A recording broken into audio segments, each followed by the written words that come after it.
Porter. Kim Porter is the mother of 3 of his children. Kim Porter is the woman who tragically passed away. And Kim Porter is a woman that many people have argued had a story to tell, and in fact started to write that story before she died. Well, this summer, I believe in July, a book came out. We ain't gonna do no fancy graphic because I'm one of the people that bought it and read it. It was called Kim's Last Words: A Journey for Justice from the Other Side. And I read it because I wanted to understand what was being claimed in the book. Apparently, a lot of other people did. It's the #1 book on Amazon since Diddy's arrest. It has been the biggest, most widely read book in America. But there are a lot of questions here. And who better to answer those questions than Chris Todd, who is the investigative journalist, pop culture expert, and he is the man behind the memoir. Chris, thank you so much for joining us. Hey, Mark, how are you? I am good, man. I really, really appreciate you accepting the invite to come reach out. Can I correct you on something real quick? Please. Yeah. So the book just came out 2 weeks ago, not July, but and also because I think you said July. Yeah, you know what? You're right. I heard it was coming out in July. You're right. It didn't release until 2 weeks ago. Yeah, it's all good. Right. Yeah. So we just came out 2 weeks ago, and then it's Kim's Lost Words, not Last Words. Just so I want I'm sorry. Did I? It's a play. Blame it on my COVID, man. Blame it on my COVID. Yeah, I'll blame it on your COVID. It's all good. It's a play on Kim's Last Words, obviously, but I call it Kim's Lost Words because this is a multi-year period that this flash drive and memoir has been hidden. So that's a great place to start. How did you get access to this? Tell us the story of how you allegedly got access to this book. Sure. This memoir and book is coming off of a flash drive. Okay, so also on this flash drive, I have to be careful what I say about this, but let's just say there are potentially sex tapes on this flash drive. I was fortunate enough to be approached by someone that I had known in the kind of true crime space, and they asked if I'd be interested in helping a celebrity. And there were a couple people involved with this celebrity, and I call them the 2 sources is how I reference them. And the 2 sources brought to me purportedly, remember in the beginning, I didn't know if it was real. So it's been a long journey. This has been going on for a few months. And the diary or memoir, really, Kim was writing a book. It's not really a diary. There's dialogue. It's like a novel. It's only 59 pages is what it finished out to be based on formatting and stuff. But I probably received it around 45 pages, but it was condensed. So as you spread it out into a 6x9, it became 59 pages. And I released the book. It published on September 6th. And I took a leap of faith because I didn't know that Sean Combs was going to be arrested. So I need to clear up a couple things today, and I'm honored to be here with you. So I'm glad. So let's back up just for one of the things you said. You said this comes from a flash drive. So can you unpack that? Can you say a little bit more about how you got this flash drive? So who brings you a flash drive? 2 people. 2 separate, to be clear, 2 separate people bring you a flash drive, yes. Or do 2 people come to you with a single flash drive? They gave me pieces of it at first. I wasn't allowed to actually possess the flash drive. What I'm saying is, are these actually 2 separate sources, or did 2 people approach you and say, hey, we got a flash drive for you? Two people are working in concert with each other. Okay, so really it's one source. Not, and that doesn't make it right or wrong. I'm just trying to understand. I really don't say it's one source, and it's hard to explain. It's two people. Okay. And these 2 people come to you with a flash drive. What kind of authentication did they give you that this was real? Why did you feel confident that this was not something they made up? So yeah, and if I could have a little time to explain that, I'd appreciate it. Break it down. Yeah. Cool. Yeah, because so I work a lot of famous and civilian cases. I've solved murders. I solved the greatest murder case in history. I revealed O.J. Simpson's murder accomplice. I worked Natalie Wood's case. I worked Aaron Hernandez, Emmett Till. I have 3 civilian cases I work currently. One of my books is behind me here. I caused a lot of waves on that. Our trial's coming up here in a month. It's going to be the biggest child murder story in the country. So I'm familiar with working with whistleblowers, sources, killers, accomplices, kidnappers. The people I work with are unsavory. Not all of them obviously are, because I have to work with family members and lawyers and DAs and regular people. So what I'm trying to paint a picture is these people knew who I was. Okay. They knew what I did. So obviously I don't believe everything someone says, even if they're a whistleblower or a source. I don't just take their word for everything. Of course not. So, right. So over a multi-month period, I put them through the test. And if you what is this period? When did the period start? When I officially received, okay, I'll say it this way. The first time I found out that this was out there was about 6 months ago. Okay. When I officially began meeting them officially, because there's a lot of people involved.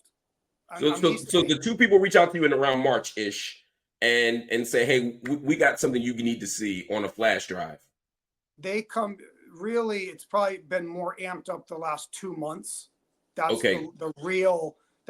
Because at first they wouldn't tell me who the sources were. So I was dealing with somebody else, like they're saying this, almost like hearsay, right? They say this, if you'll do this, they'll give you this. If you do this, they'll give you the tapes. What were they asking you to do? They're testing me. Okay. Well, let me ask them a more specific question. Did you pay for it? No comment. No comment. All right. I'll allow the audience to make whatever interpretation they want about that, about what that means when someone says no comment to did you pay for the source. Continue. So after you did whatever they asked you to do in order to satisfy their conditions for seeing the stuff, you then got to see the stuff around July. It's yeah, sorry about that. Oh, you're good. No worries. It's like a test. When you have a whistleblower coming forward, it's a dangerous situation.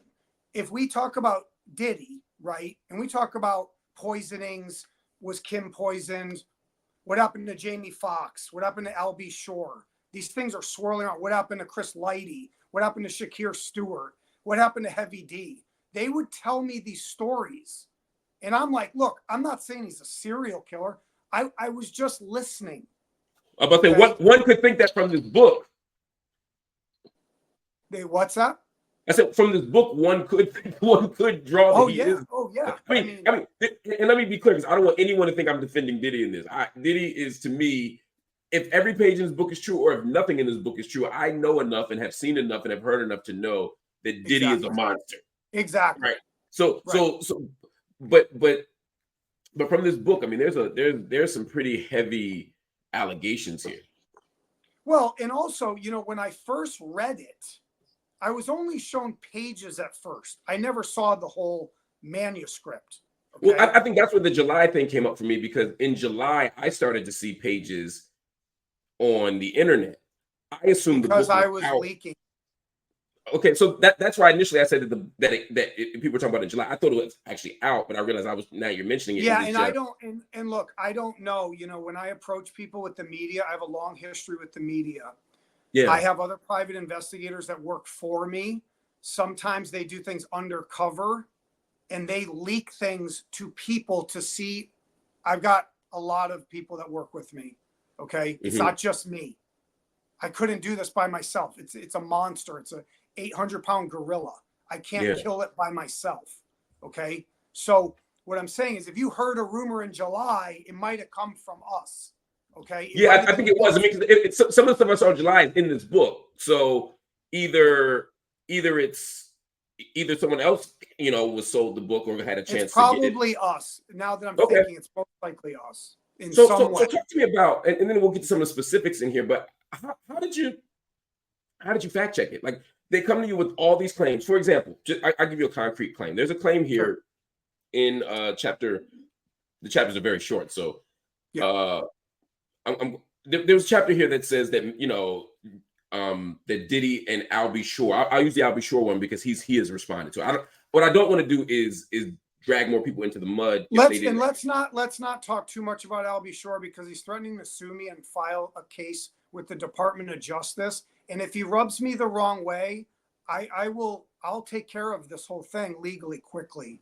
So the reason why I'm mentioning Al B. Sure is, again, like, there are people here who are named to have done things that I haven't seen any proof for, and I don't want to spread a rumor about something that's not true. With Al B. Sure, he's publicly said this. But in the book, you say that Al B. Sure and Diddy engaged in a threesome with Kim, and that they had been lovers before, all of them in different matchups and components. Well, if you really look at the book, it doesn't necessarily say that. And because in the book I X'd out. Well, I X'd out. If you look at the pages, there's a bunch of X's. It doesn't say what happened. Let me read it so that the audience can at least get the context. And this is the only thing I'll read. That's up to you, my man. Yeah, and this is the only thing I'll read from the book. But I want people to have context just so that people don't think that I'm misspeaking. So they're sitting in a room. This is Al B. Sure and Diddy. I don't want you to use the G word that they say. I don't want you to say that word on the air. G word, okay. The G word that refers to a man. I won't do that. I don't want you to say I won't do that. I don't think it's even necessary for where I'm going. So they were all sitting around and said Al was loose after a couple of drinks. I remember him saying, "It's still weird seeing you with my friend, but you're happy. So I'm happy for you guys. Thanks, man." And Sean says, "Me and you, we've shared so much." Al replied coolly, "Word." The conversation took an odd and awkward turn when Sean said, "We all been together sexually, but not together." And then Kim says, "I was shocked for a minute as quietness lingered in the room. I asked, 'What do you mean by all together?'" Al shifted uncomfortably, but Sean didn't hesitate. "You know how we sometimes invite other people into our bed?"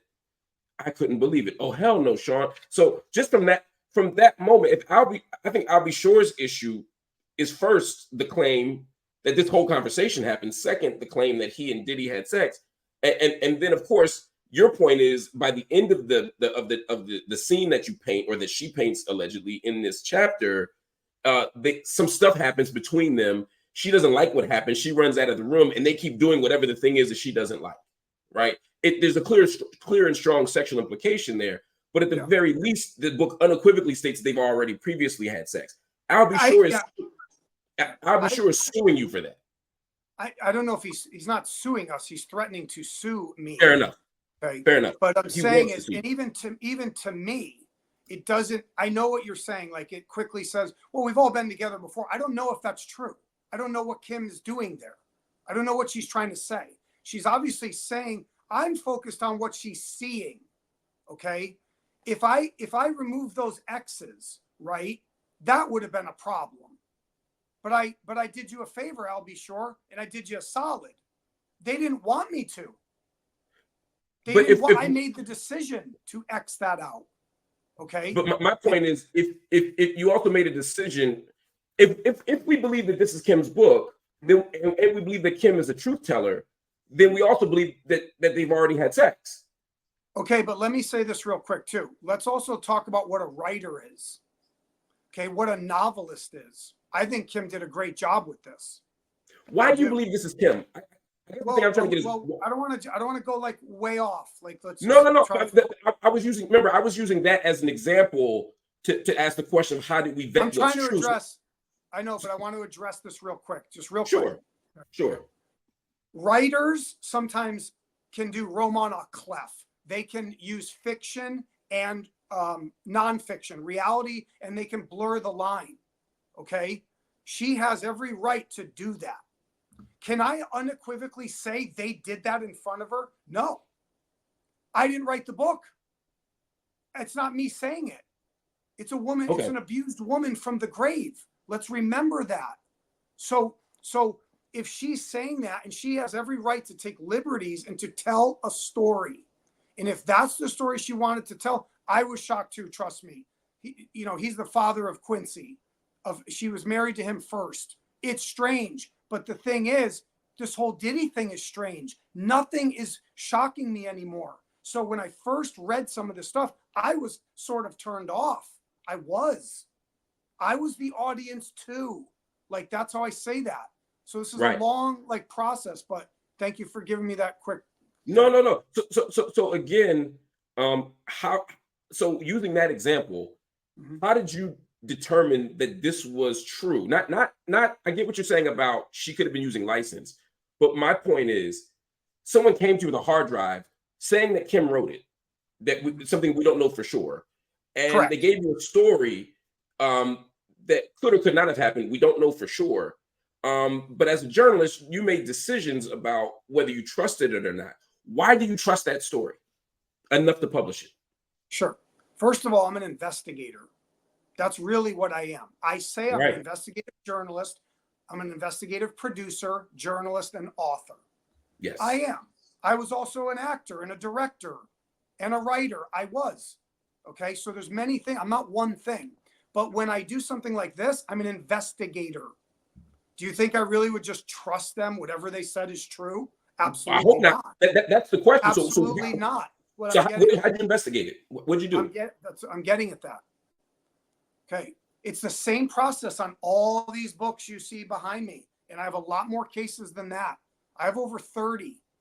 It's the same process. If you watch my interviews and you listen how I talk about how I investigate someone or something, I'm all over you. I don't believe you at first. And if I see any red flags, I'm out. I never saw any red flags. Is somebody asking for money for a story from a dead person who never put out a story a red flag? If who's asking is if somebody comes to you and says, "Hey, there's a famous person who died, and I have a secret memoir with no authentication of it. I'll pay you. I'll sell this to you." Is that not in and of itself not a red flag? No, it's not. Okay. Because see, and also I'll say this too, because people know me in the Hollywood game, and I'm unorthodox and I'm controversial, and they know people deserve to get paid. The problem I have is in Hollywood, and people want things for free, and you write a script for free. I don't play any of that. And I don't play this story when the media goes, "We don't pay for stories." Yeah, you do. Do you pay your reporters? Do you pay your cameramen? You do. So when you go to like a whistleblower or a source, even if somebody came to me and goes, "I want to sell you this book," talk to me. Talk to me. If I'm gonna, what if I go sell the movie rights? Is it a product to me? Partially. Is it a business deal? Partially. So I have no problem. I'm not saying I did. I'm saying I have no problem if I had to pay somebody for what they have. Because think of it this way, Mark. If I don't, how do I get it? Why wouldn't they go to the next bidder in Hollywood? Hollywood pays for stories every day. They could have, these people from this could have ran to studios, but I know why they didn't. Because I know they were scared. Okay. They're afraid. They don't want their name on it. That's why they've got the random Caucasian guy, which is what they're calling me online. I know I'm being played by these sources. That's the game. I already know that, and I'm playing them. Well, no, I actually don't think. Some people think you're being played. Some people think you're lying, and you're being disingenuous by the whole thing. But I don't want to get away from this question about. So how did you investigate the story? That after. Sure. But please, how did you just tell me? How did you investigate the story? You're an investigator first. How did you investigate a story like that one? How did you decide? I mean, we don't have time for me to tell you the process of how I investigate something like this. Let's just say it this way. I lived it, breathed it, slept it, blood, sweat, and tears nonstop for as Just give long me, as when I just was give me a little hint. introduced to it. So with the Albie Shore story, you don't think, I know you can't go through everything. How, give me the general bones of how you went about investigating that, because we got time. What I would say is, like, with just Albie Shore's story, Sure. the first thing that I said to me, who the hell would make that up? That's the first thing in my gut feeling, as because I go by feel. Some of my fans are in here today. They know me very well. I talk to all my fans every day. They know me personally. I like that when they know me. First question is, who would make that up? Who? Why would anybody make that up? That was the first thing. Okay. Then when I look at it, and I start to see a couple things about Albie Shore, I start seeing that it's possible, right? That he possibly is, I don't want to say the word, maybe he loves women and men, or I'm not going to put a label on somebody, but I saw some things that rang true to what the sources were telling me. So there's no red flags yet, right? Got a couple things. Then I do a little sniffing out again. I do more research on Albie Shore and Kim. I research about their son and what happens with Diddy and this adoption. And I start seeing things. I ask other people. And I do believe that this is true. Now, I'll say this. If it's not true, then that's Kim as a writer. I can't control that. Right. So these stories that you got access to these stories in July, it sounds like. I knew that this manuscript existed before July. Right. I said about 6 months ago. But you read it in July. I read the first pages about 6 months ago. I read the full thing probably in early July, end of June. I've had this for a few months. And it came out September 9th. So I guess my question, it just seems like you didn't have a long between June or July and it coming out in September is 2 months, and you had time to publish it, format it, read it. It doesn't seem like you had a lot of time to vet a whole book full of stuff. Let me say this. When I did my OJ case, I was on it for 7 years. That's a long time. Yeah. It's too long. So I don't do that anymore. Like I'm doing Kurt Cobain. If you look here, Kurt's Army, and this is my new thing is Kurt Cobain. I'm not staying on these long anymore. I got burned on OJ. I won't do it. So what I do is it's going to be fast and furious, 6 months, 8 months. That's it. Right. But some of this manuscript, you didn't read. You only had a few weeks to read and investigate. No. I mean, I read the whole thing in 1 hour. No, Obviously. but I mean, right. So you got it in July and it came out September 9th. There's a process to get it out. Yeah. So I can do a lot in 30 days. I'll tell you that. In 60 days, if I had July and all of August, you give me 60 days. That's plenty of time for me to do it. So let me ask you a question. If I were to ask you right now, how sure are you that you didn't, or if I were to ask you tomorrow, how sure are you that you did an interview with Marc Lamont Hill? You'd say on a scale of 1 to 10, 10. If I said to you, how sure are you that you did not do an interview with Oprah yesterday? You'd say 10, right? You're sure of it, right?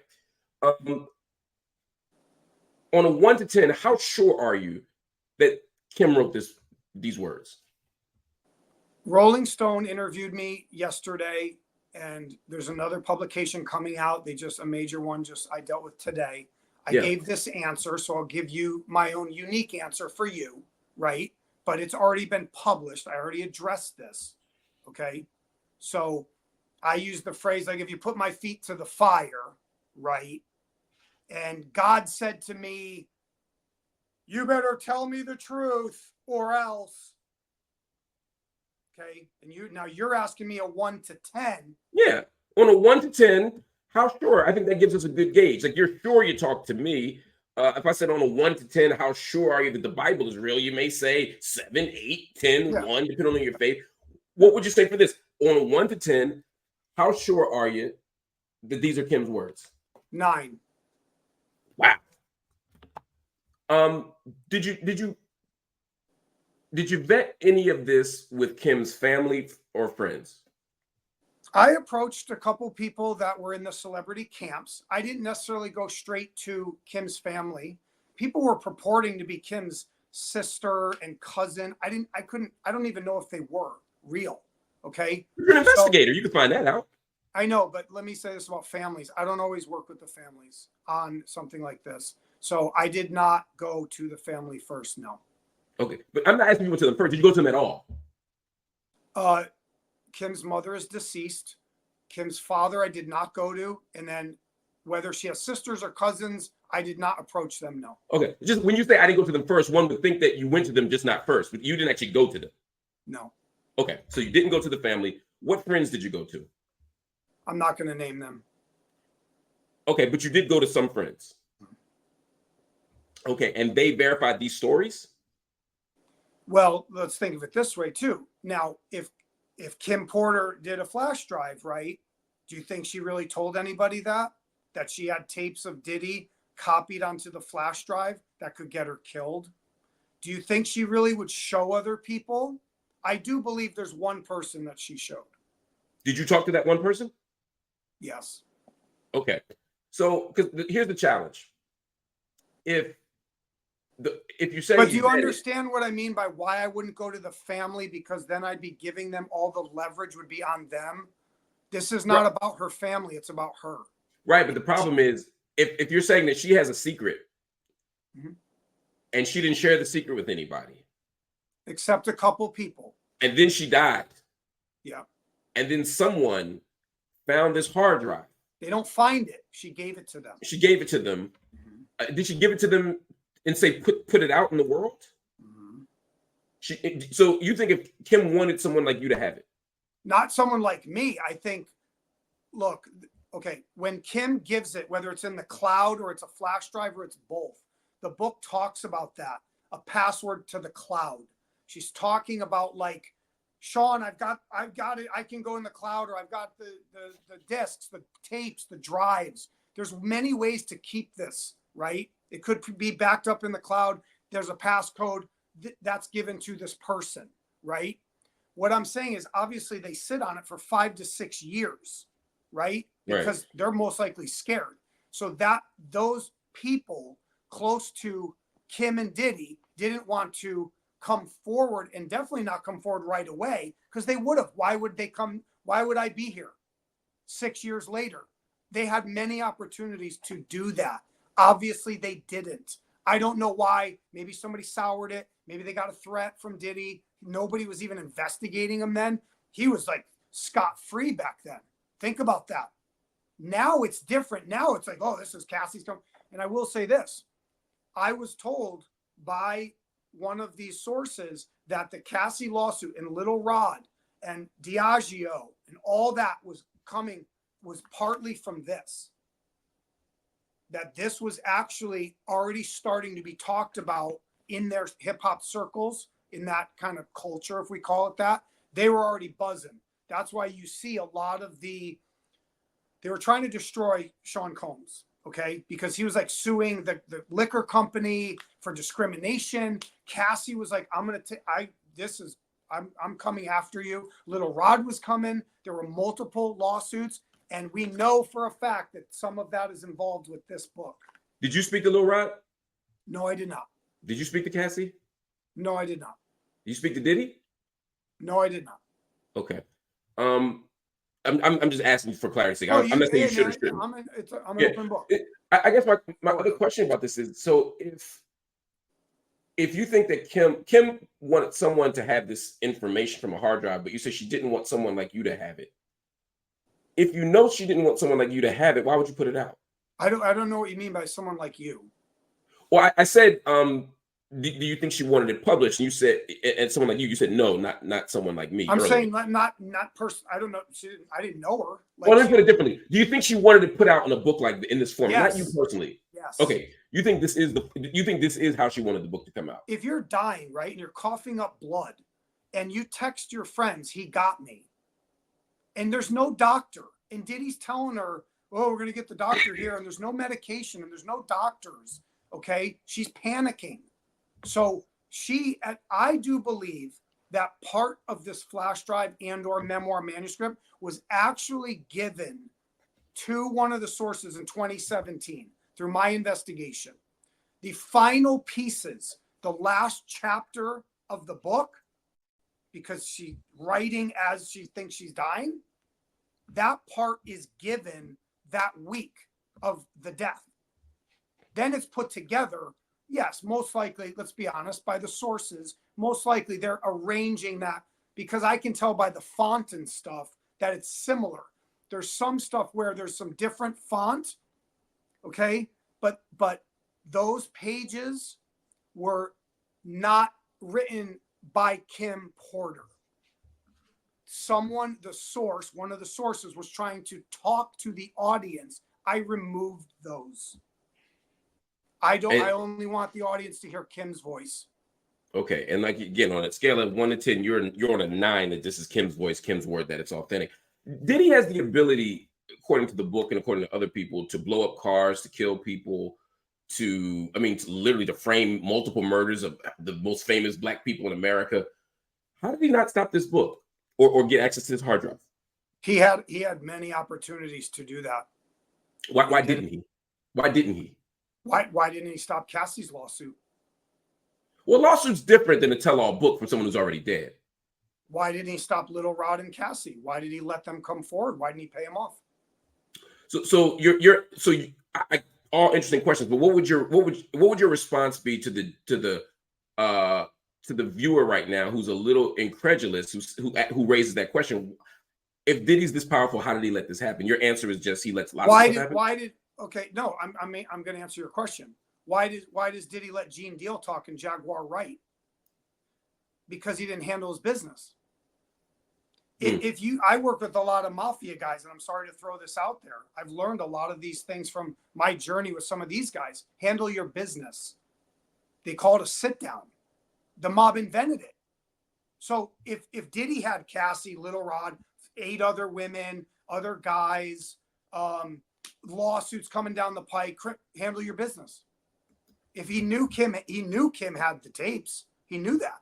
Absolutely. I just want to reiterate, when you say handle your business, you mean talking, because the implication that for some people would be like violence. So again, not violence. Pay money, pay them off, catch and kill.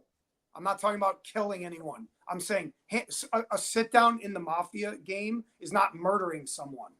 A sit down is a negotiation. Break bread, talk.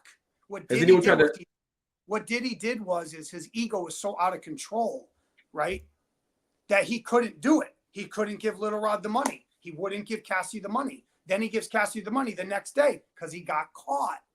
See what I'm saying? And if he really handled his business, none of this stuff would have come out. Not none of it, maybe ever, but we all know these things, these civil lawsuits triggered these investigations because you can use those in criminal court. When you say something in a civil court, it can be used against you in a criminal court. He had to handle his business, but his ego got in the way. Hubris is all of our downfall, okay? His ego got him in the jail. Do you know? I'm not sticking up. Look, let me say this too. I'm not sticking up for him because I know people are going to go crazy. This guy's talking about paying everybody off. It's not right what he did. I don't know what he did. I didn't witness any of it. What I'm saying is there were ways to appease these people, okay? He didn't kill Cassie, did he? Right? He didn't kill Little Rod, did he? Did he again? But I'm saying, and it's a weird situation, but that's just how life is. This is just how it works. They obviously wanted money. I had a lawyer one time tell my friend, "Oh, you're extorting them because you're asking for a catch and kill." It's civil lawsuits could be called extortions. These people have been abused. There were damages. They asked to, hey, pay me for my damages, make me feel better, change my life. I'll sign an NDA and move on. He didn't handle his business. He's sitting in the jail, period. You know who Ebony Electra is? Yes, I do. She is, as far as I know, she's a pretty close friend of Kim Porter. She commented over a month ago. She hasn't said anything yet since. So if she wants to come out and have a conversation with me, they all can talk to me if they want. But just to be clear, so my audience knows, in July, she said that the book was BS. She said it was a bunch of lies. Because she doesn't have the flash drive. What's on the flash drive that would make her feel different? Tapes. And you've seen the videos. You've seen the footage. I can't talk too much about that per my lawyer, but let's just say I'm not asking what's on. I haven't asked what's on it. I'm just asking, have you seen the footage yourself? per my attorney, I'm telling you, I will just say that I have reason to believe that, yes, there are real sex tapes on the flash drive. But you can't say that you've seen a sex tape. I By virtue because of your law. You can't say what you my, again, a viewer may interpret. Again, I want the viewers to interpret this however they want. Yeah. But if here's how a critical viewer may see that. Mm-hmm. You've made claims that Diddy had sex with certain people in this book, or the book makes the claim. The book that you published makes the claim that Diddy had sex with certain people. You're saying that the reason we can trust the book is because you saw the footage that corroborates the claim. When I ask you directly, have you seen the footage of the sex? You say, I can't answer that, which makes sense. But one could think that you're saying you can't say that because then they could really sue you, right? Like for example, if you wrote a book that said, I saw Mark, kill 5 puppies, and I know I ain't killed no puppy, and then you put out the book and say, well, Mark killed 5 puppies, and they say, well, how do you know? He said, well, I've seen enough footage to verify it. Did you see Mark kill puppies? I can't say that. Well, of course, because if you say you saw me kill the puppies on the page, God forbid nobody kill puppies. Animal abuse is awful. I'm just using an example here. If you were to say that, then I could easily sue you because I know you didn't see me kill the puppies. I didn't do it. So it seems like this is a way to the critical audience member or skeptical audience member, it may seem like you're throwing rocks and hiding your hands because you're effectively saying we can trust this book even though it's dubious because you've seen something that proves it to you. But then you won't tell us directly if you saw something. I'm saying they're two separate things. I don't need to see something to know the book or think the book is real. I don't have to see a video of it. What I'm saying is now you separate the book from the tapes. Okay. So if I'm on the book, right? If I'm on the book and I think it's real, I'm going to publish it. Now, if I but you said the criterion for thinking that it was real was your investigation.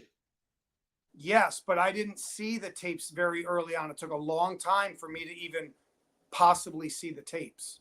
So before you possibly saw the tapes, you did an investigation. Just use the Albie Shore example again. So you're not saying you saw a tape of Albie Shore and Diddy having sex. Correct. You're saying, right. Or let me ask you a direct question. Did you see a tape of Albie Shore and Diddy having sex? It'd be like saying, did I see O.J. Simpson murder Ron and Nicole? No, I didn't. Do I believe he? Yes. I haven't seen it, so it doesn't matter to me. I can't go on that.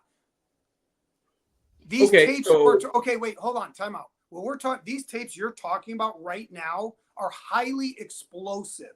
You're asking me to talk about something that there's potential legal implications in a federal case. So your audience, I love them. Okay. But just, this isn't my first rodeo. No comment. Okay. So, yeah. so I'm saying that cool to you. I'm not yelling at you. You're no. man. Trust me, I don't feel the way at all. So then I guess the question goes back to just again using the Albie Shore example. If you never saw Diddy and Albie Shore have sex, and Albie Shore saying we didn't have sex, and no one has told, and you're saying you've seen some evidence to think that Albie Shore might be gay, which I don't know is true or not true. I don't know anything about Albie Shore's sex life, or sexual identity or desires or what. I don't care. My question then becomes, how do you feel comfortable trusting that to be true? And then when you say, well, I don't, ultimately it seems like the escape hatch is, well, I don't have to know. Kim said it. But it takes us in a circle because we have no proof that Kim said it if none of this other stuff is true. And that's why I talk about in the Rolling Stone article, I had to kind of put this out and take this leap of faith, right? If some of it's not true, and even if it comes back and somebody gets a smoking gun and it's all a fraud and Kim never wrote it, okay, then I got duped. It's not on me. Well, you got duped, but you made a lot of money. But you make a lot of money getting duped. This is the #1 book on Amazon. How many books have you sold so far? I won't say the number. I mean, that's not a secret, right? There's BookScan, there's Amazon. I don't think you can see it, no. Okay. Let me say it to you this way. So we've been up for 2 weeks. Okay. It was pretty quiet at first. I did a couple interviews. They didn't come out yet. We had like 50 copies sold. The article in the Daily Mail came out. A little buzz came out. little here. Then the bloggers got it. Those people drive a lot of audience. Let's just say from there, the book exploded. It sells by the hour. It changes every hour. I get the text every 3 hours. It changes. I think it's safe to say that in the last 2 weeks, you've sold more than 25,000 books. Is that safe to say? I don't go by the units. I would say we're going to do 1 million gross in a month almost. Right. So you're going to gross, and that's a lot for an independently published book. It's a lot for any book. Amazon. That's why we're #1, because no one's ever done this like this before. Right. And I mean, with all due respect, this book has lots of typos, lots of mistakes. Oh gosh, what did I? Okay, I gotta check. Send me the typos, guys. I'm not saying that to be pedantic or nitpicky. I'm saying that to say you didn't spend a lot of money making the book, clearly. So if you're selling the book at this, I mean, you're saying you're gross, but like you're clearing a whole lot on this book. So when somebody says, well, why would he lie or why would he believe it? It's because you've made $1 million in a month off of it. And that's 1 month. So what happens when next month Nancy Grace just waved my book around on her show for 30 minutes? So tomorrow when I look at the numbers, it's going to be more. And when the trial comes, there it comes again. You know, look, let me say this real quick. I'm the voice of the voiceless. I will fight for Kim Porter. I'm never taking this book down. How much of this money are you going to donate to Kim Porter or her family or her children? First of all, I don't own the entire thing. I have partners. It's not just me. How much are you all going to donate? How much? How much are you going to donate of you and your partners? How much of any of you going to donate from this? To a foundation of battered women? Or to Kim or to her family? I mean, this is for Kim and Kim's voice. I mean, the whole premise here is that Kim doesn't die. She sells this book, and it's her liberation because she's no longer financially bound or tied. I have no problem doing a deal with the family and the estate. Of course, absolutely. But as of now, you don't have one in place. No. Do you have any plans as of now to give any of this money to them? Right now, we're fielding offers to turn this into a movie. So right, but that's a different mode of questioning. I'm asking if this book is to give a voice to the voiceless and to do something for Kim who couldn't do it for herself. How much of this money? Why don't you have any plan to give any to Kim? You mean to her children? Yeah, to her estate. Well, I mean, they can call me and they can have a conversation with me. Right, but again, if the book is for her, it seems like that's something you should be calling them. Well, I'm risking my tush on this too. Let's remember that this isn't just. And look, I'll say this to you like this way, okay? And I'm not going to make this a black-white thing. They're calling me these names and culture vulture, and they're saying all this stuff. Vulture. Okay, well, I'll say this: if Kim Porter wanted this to come out, then why didn't these people do it before me? Well, I think the rejoinder might be she didn't want it to come out, and you're doing it anyway because you're making $1 million. No. She wanted this to come out. It says it on the first page. I wrote on one of Kim Porter's final wishes was for this memoir diary to be made public. No, I know you say it. I disagree with it, even though you said it on the page. You're saying it now. I'm disagreeing. The fact that it's printed doesn't make it more true. It just means you wrote what you think on the page. But I think part of the culture vulture piece of this is when people bought the book, they thought they were getting a book that was being put up by Jamal Millwood. You don't look like a Jamal Millwood. So you could have. And here's the thing, Chris Todd. Let's talk about that. Let's bring. Yeah, we're about to. And to be clear, for those who don't know, Jamal Millwood is the name assigned to Tupac in the Tupac conspiracy theory that Tupac is alive and living somewhere under an assumed name. The assumed name that Tupac is living under would be Jamal Millwood. But I guess the thing to me, Chris, is I'll be honest with you. I mean, you have all these books behind you. How many of them have pen names on them? All of them. What are the pen names? Chris Todd. Okay, that's not a pen name. That's your name. Okay. That's my pen name. Okay, technically your name is what, Todd? Well, I don't want to say it on here. I'd rather not say my last name. Okay, fair enough. I won't. I know it, but I won't say it. It's in the chat already. Yeah, My point I is, know people can find it out. It's not yeah, hard to find it. you move through the world as Chris Todd. When you go on TV, you're Chris Todd. When you do Correct. interviews, you're Chris Todd. When you do investigations, Yes. you're Chris Todd. But when you put out this book, you weren't Chris Todd. You became Jamal Millwood.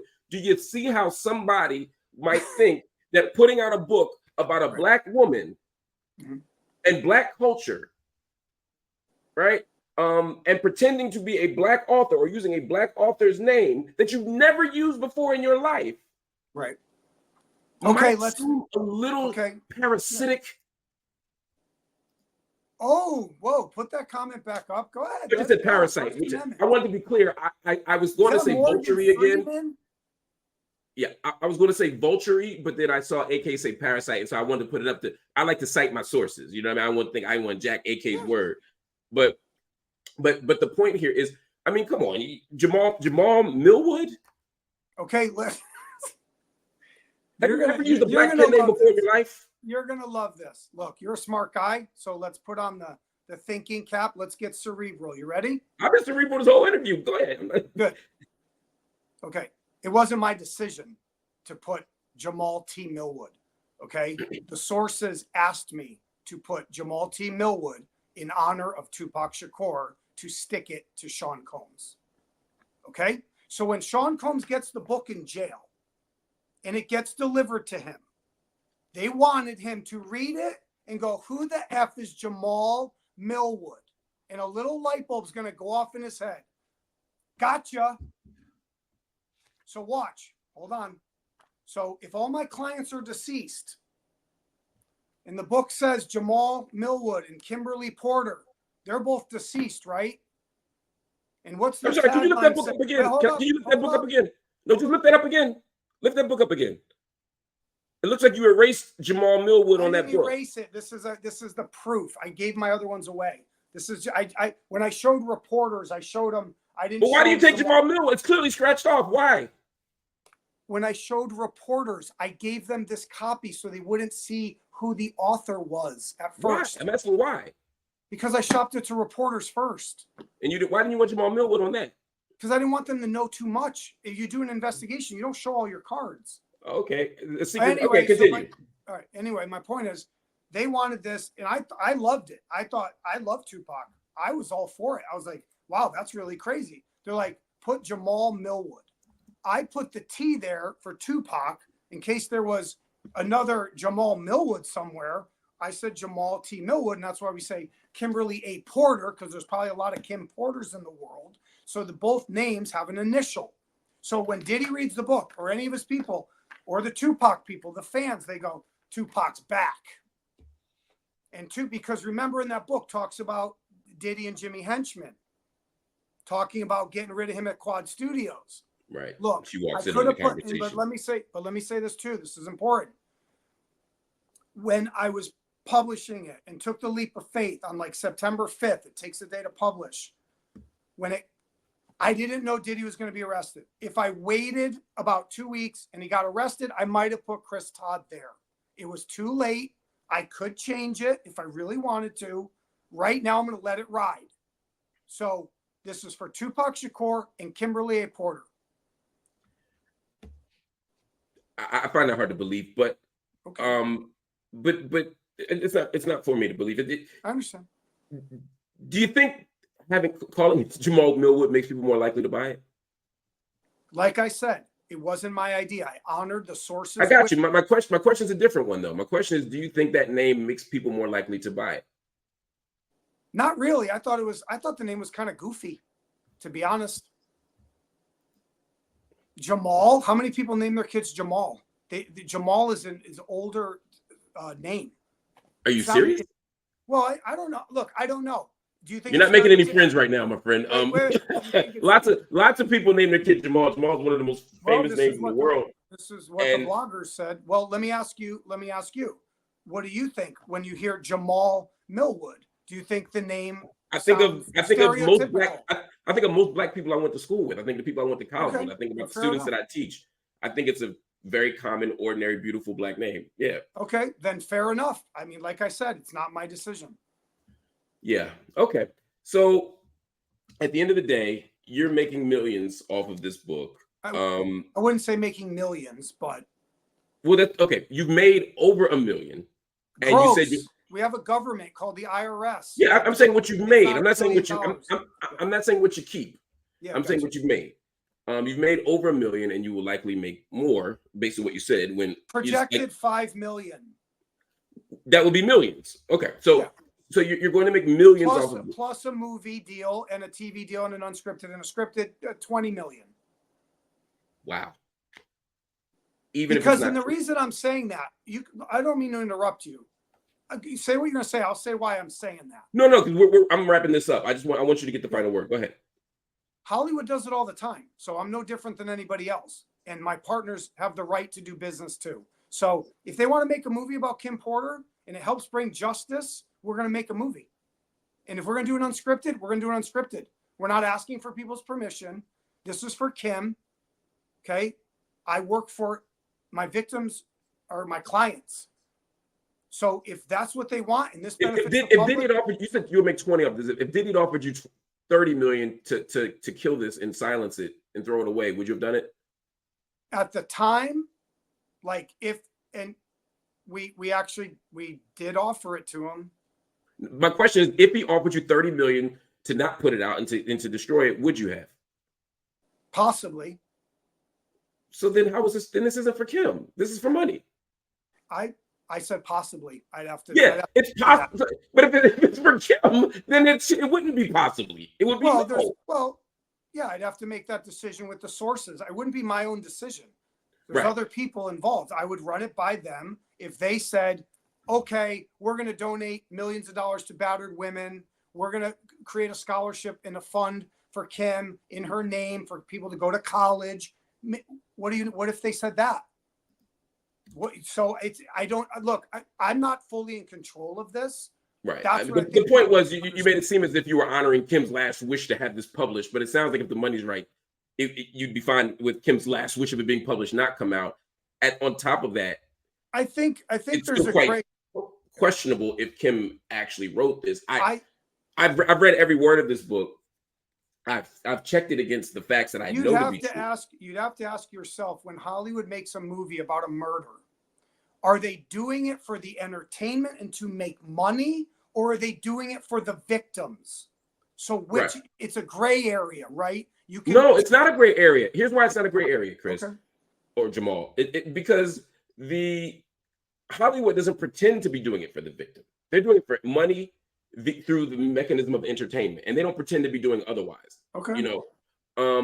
That's not what they always say, though. They talk about bringing justice for victims in true crime. They talk about justice. But we're talking about Hollywood. If you're talking about the true crime they're genre, both the same. There's no they're not. Just hear me out. What I'm saying is, you mentioned Hollywood. I was speaking very specifically about Hollywood. But if you mean the true crime genre of stuff, and look, I've worked in that area. I'm executive producer of Celebrity Crime Files right now on TV One. And so the question is, can we tell the truth about a story and do right by people? And obviously it's a business and they want to make money. I get it. I hear all of that. I think the difference here is there's no mention here that this book is about anything but justice, right? It's framed as Kim's lost words, that Kim had a voice in the world and she had something to say. She had this awful situation and she wanted to tell her truth. And the world was blocking it, and you're here to give it to us as to honor her last voice. This is presented as a piece of journalism designed to honor a victim. But when we scratch underneath the surface, we don't know if this honors the victim. We don't know if this is the victim. And to your point, based on your mechanism, and including the fact that you, from what I can hear, paid for it, not to mention I didn't say I paid for it.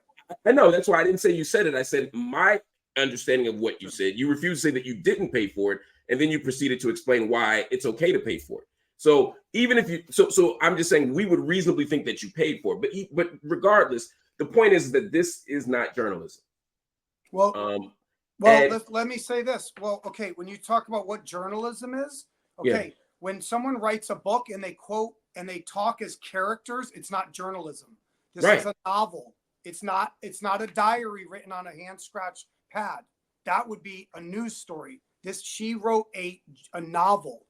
So right. So a novel is fiction. Not necessarily, no. How is it not? Just explain it to me. When they do movies like Goodfellas that are based on the book, is that fiction? Yes. Goodfellas is not completely fiction. It's a true story. A novel is fiction, is what I'm saying. That was the question. This is novel. Well, whatever you want to call the label. Okay, she tells a story. Well, no, I was going by the label that you use, not my label. I don't have any particular investment Things, in they don't have to be like so black and white. And maybe that's fitting here. It's not, it's both, Mark. Right, but my point, you're making my point now. You're saying it's not all fact. But it's presented I'm not saying that. I'm saying you said it's a novel. You say it's not black and white. It's both. It's fact and fiction, correct? Yeah, we could say like a okay, no, I'm gonna pause you. It's fact and fiction. I just previously said it's not all fact, and you said no. If it's fact and fiction, then it's not all fact. Some of this is fiction. So if some of this is fiction, then it's not journalism. If some of this is fiction, then it's not 100% Kim's words. If some of this is fiction, then we can't trust this as a piece of record about who and what she was and what she said, because part of this, at least part of this, is fiction. What percentage of this is fiction? I'm not saying it's fiction. Okay. You're saying it's also, part fact and part fiction. Hold on. What are you talking about? You're gaslighting me now. I'm not gaslighting. Chris, did you not say that it's not all fact or all fiction, that it's both? I wasn't talking about this specific book. You're talking about like movies and TV and Hollywood and okay, let me ask you a specific question. What percentage of this is fact? Okay, can I say something first? I'd like you to answer that question for my audience. What percentage of this do you believe is fact? 90%. Okay. So by your own estimation, even if I trust you, which I don't, you're saying that 10% of this is not true. You asked me. That's journalism. Hold on. You asked me. So if I say I think 10%, I'll give you the 10%. Yes, okay, 10%. Sure. Yes. I'll give you 10%.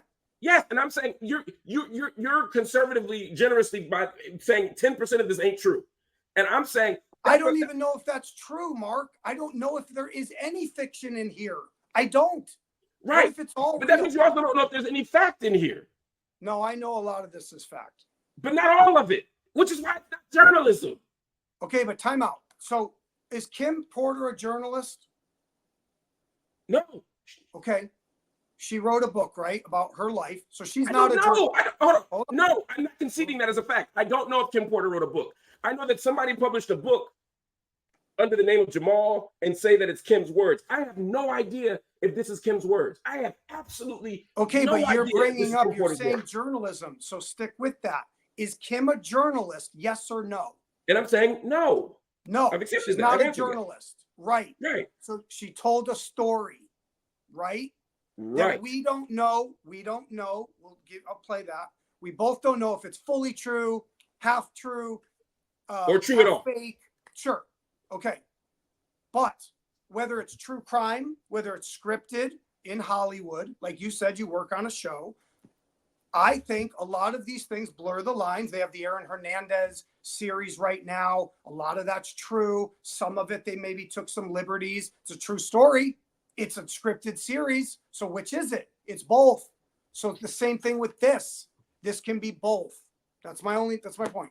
Right. And my point is, if Kim were alive and put this out and said, I exaggerated a story here, I may have mixed up something, I may have forgot something, I'd say fine. It still wouldn't be journalism. But the difference is you're presenting yourself to the world. As you started this interview off, right? I'm an investigator. I'm a journalist.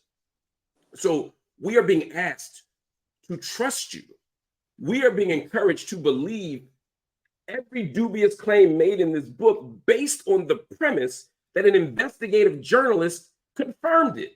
But when we scratch underneath the surface, the investigative journalist is like, I don't know if it's true either. Could be, could be not. Who's to say? Right? It's like, mister. It's like, so at that point, I'm saying that it's misrepresenting to the public what's been done here. This is not Kim's words preserved and vetted and proven by an investigative journalist. This feels like a cash grab and a money grab. And I need to be very clear to the public. And this is the last thing I'll say that I really have to go, is that this is not to defend Diddy. I have no doubt that anything in this book that Diddy is accused of doing, he's capable of doing. I have no doubt that he did some of this. And if he didn't do this, he did something just like it with somebody else. And I'm not talking about his sexuality. I don't care about his sexuality. I'm talking about violence. I'm talking about harm. I'm talking about abuse. I'm talking about exploitation. I'm talking about all of those things, right? Mm-hmm. Diddy is a monster. I don't give a damn about Diddy. What I care about is Kim's words, Kim's life, and Kim's legacy being exploited, being abused, being misrepresented, and frankly, being robbed. And I have no reason to believe, based on this interview and based on reading this book, that that's not what you're doing. I'll give you the last word. Okay. If you want to think of me as a conduit, then maybe that's something you need to think of me as a conduit. The first syllable, yes. definitely, you definitely put the con in conduit. I challenge you to a debate on O.J. Simpson, and I would like to debate you on O.J. Simpson because I like you and I like that you're coming at me, but I challenge you to a debate on the story of O.J. Simpson and his murder accomplice. Secondly, I am a conduit for Kim Porter. If you don't think some of the book is true, cool. Then everybody can figure it out and help us fully investigate it. I cannot investigate every letter of that book. Okay. So in between fiction, nonfiction, what she wrote, I believe she wanted this to come forward. I was asked to do it. If I make money from it, I'm not the first person that made money from a book or a movie. I appreciate you having me on today.